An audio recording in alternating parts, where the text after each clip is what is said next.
translated into the Shakespearean story. Please enjoy.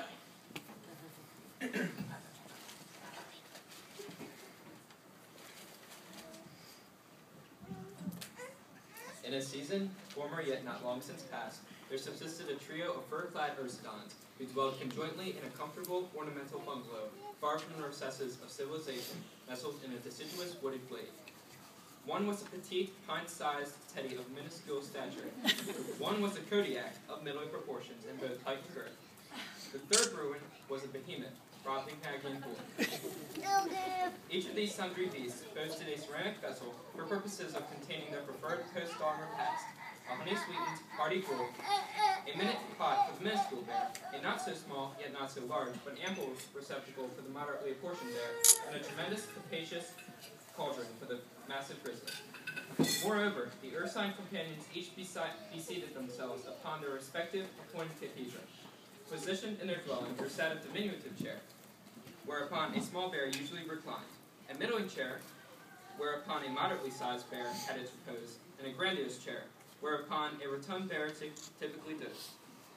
Each bear possessed a divan upon which they could slumber, a diminutive couch for the slightest bear, an unexceptional couch for the unexceptional bear, and a copious couch for the copious bear.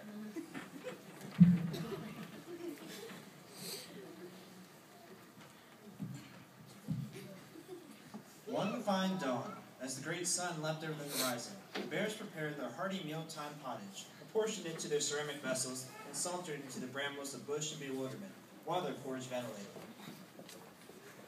While they were strolling, a golden tressed, springy-locked maiden hailed from the recesses of 2 mountains, approached the carnivore's abode. She must have been a sly, insincere, reprehensible adolescent, for she glanced through the pane and had a gander through the peephole. Apprehending no one where within, she lifted the fastener and breached the portal. After a rigorous day of combing her golden waterfall of hair and peregrinating directionless through the burning glade, the fair-haired maiden was in fierce need of sustenance. Perused the Ursine domicile, the flaxen-haired lass was titillated to espy the bear's steaming meal upon the pallium. If she had been a divine, congenial, mannerly adolescent, conceivably she would not have traversed the threshold, would have waited hither at the door for the bears' return from their arduous yet delightful sojourn. Then perhaps the bears would have summoned her to break fast with them, but she was an impudent girl and set about delighting her appetite. Foremost, she sampled the simmering, seemingly delectable culinary masterpiece of the mammoth bear. But the scalding temperature of the cereal elicited an equally blistering string of profanity from the uncouth youth, so that she was virtually speaking fluent French. This is like disgustingly hot. She screeched. Wiping her mouth on her sleeve, she shifted over to the earthen vessel of Ursodon's secondary. Elevating the spoon to her puckering lips, she sipped the porridge of the middling-sized bear. Like, oh my gosh, this is so cold. She uttered, spewing the frigid gruel out of her mouth. Willing to press on in her ardent pursuit of nourishment, Goldilocks approached the tot-sized bear's carefully carved cup. She consumed the contents of the aforementioned repast voraciously, and in its entirety, leaving nary a morsel for even an ant to glean. Hereupon, being stuffed to the brim because of her recent gorging, she ventured through the passages of the bear's domicile, in search of a quiet corner in which she might find repose. She stumbled upon a treasure trove of rocking chairs. Firstly, she mounted the cushion of the great bear's behemoth opossum. Alternatingly tossing and stirring, she vainly attempted to seek a comfortable position in the unfathomable depths of the chair. Ugh, this chair is like totally too big. In attempting to dislodge herself from the chair, she tumbled to the floor. Next, she clambered onto the middle-sized recliner.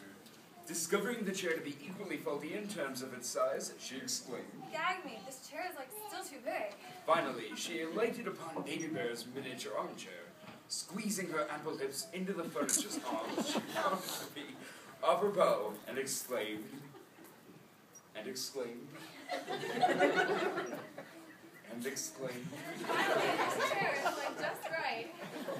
However, being manufactured in the far-off land of the Middle Kingdom, the chair lacked stability and subsequently collapsed. Exhausted quite thoroughly, she ascended the spiraling staircase that accessed the upper reaches of the abode. wherein she discovered quarters for sleeping, furnished with a trio of couches. Under the soporific effects of the porridge, she summarily clambered onto the centerpiece of Big Bear's chamber and slept recumbent among the blankets. However, precious sleep eluded her because the mattress was exceeding firm for her delicate frame. Nonplussed, she whined. Hey, this bed is like nothing like my Tempur-Pedic California king bed. Post-haste, she expunged herself from the Titanic trundle and sauntered to the boudoir of the bear of middling size. She then retired upon the downletting ticking and attempted to sleep when her diva instincts kicked in, and she was unpleased with the quality of the mattress and refused to be subject to its inadequate support.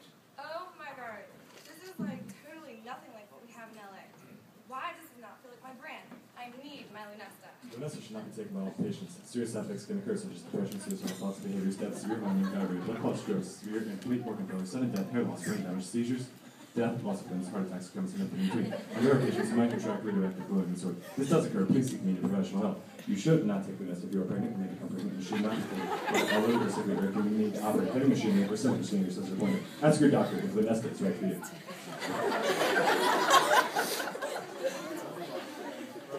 From the couch upon which she reclined, and slunk to the cloth-laden cot belonging to the youngest of the carnivore family.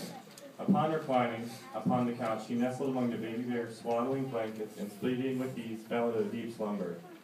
Erstwhile, the fur-clad and ursine creatures, completing their sojourn, clambered through the dense underbrush, and returning to their quaint, secluded dwelling, with their voracious appetites heightened by their brief stroll.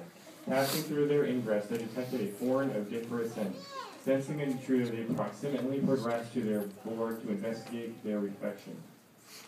An anonymous individual has trespassed the confines of my chateau and has sampled my delectable feast. Exclaimed the corpulent creature of hibernating nature. An unidentified individual has trespassed and assaulted the serenity of my porridge as well. Complained the nondescript bear. Yo, fool! Somebody opened my porridge! Deciding to pursue their investigation into the nature of the unsettling breach of their castle, they came upon the hearth, and they spied their respective recliners. An anonymous individual has trespassed upon our chateau and hath reposed upon my rocker, said the great bear. An unidentified individual has trespassed and assaulted the serenity of my armchair as well. Complained the middle-sized bear. Hey man, someone done bust up my chair, you feel me?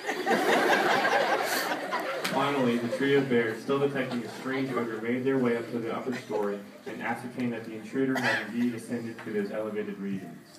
An anonymous individual has trespassed upon our chateau and has nestled upon the bedclothes of my couch, exclaimed the great bear. An unidentified individual has trespassed and assaulted the serenity of my mattress as well. Complained the medium-sized bear. Yo, some girl be chilling in my bed, whatever that. Goldilocks through yonder window broke and pranced across the clearing like a deer in flight. Baby Bear askance at his fur-clad companions and said, Let's bounce.